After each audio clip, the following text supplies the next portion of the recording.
নমস্কার, আমি সোহিনী। আপনারা দেখছেন অ্যাস্ট্রো সোহিনী ব্যানার্জি। এই ইউটিউব অ্যাকাউন্টটিতে আমি জ্যোতিষ সংক্রান্ত ভিডিও আপলোড করে থাকি।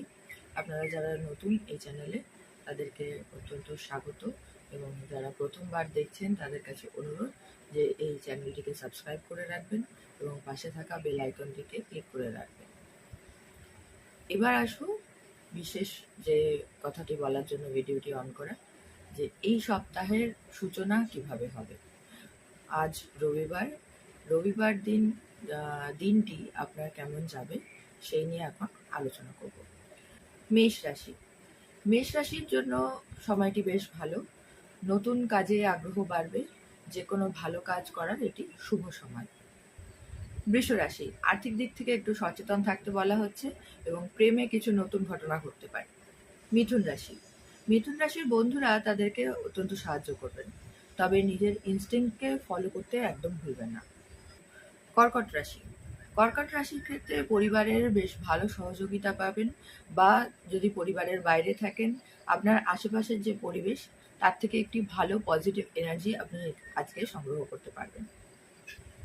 সিংহ রাশি, আপনি আজ সবার নজরে থাকবেন, তাই নতুন কোনো চ্যালেঞ্জ নিতে প্রস্তুত থাকবেন। কন্যা রাশি, নিজের মনের গভীরের কোনো প্রশ্ন উত্তর পেতে পারেন, তাই নিজের মনকে শান্ত রাখুন।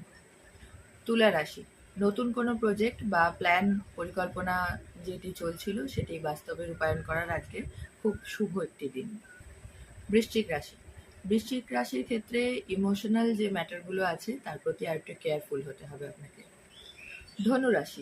ধনুরাশির এনার্জি আজকে একদম ভরপুর, তাই সেটিকে সুন্দরভাবে কাজে লাগাবার চেষ্টা করুন।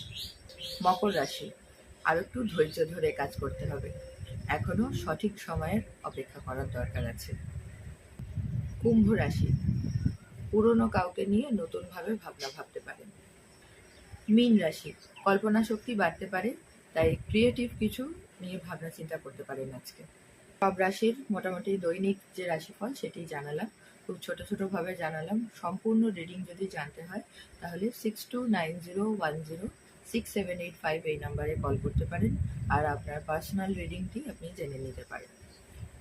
আর দ্বিতীয়টি হলো, কারা কারা এই বিষয়টির সাথে রেজোনেট করলেন তারা ফিরে এসে অবশ্যই দিনের শেষে একটা কমেন্ট করে যাবেন, তাহলে আমি জানতে পারবো যে আপনারা কতটা মন দিয়ে এই বিষয়গুলি দেখছেন, বা আপনাদের জীবনে এই ফলাফলগুলির ইম্প্যাক্ট কতটা পড়ছে।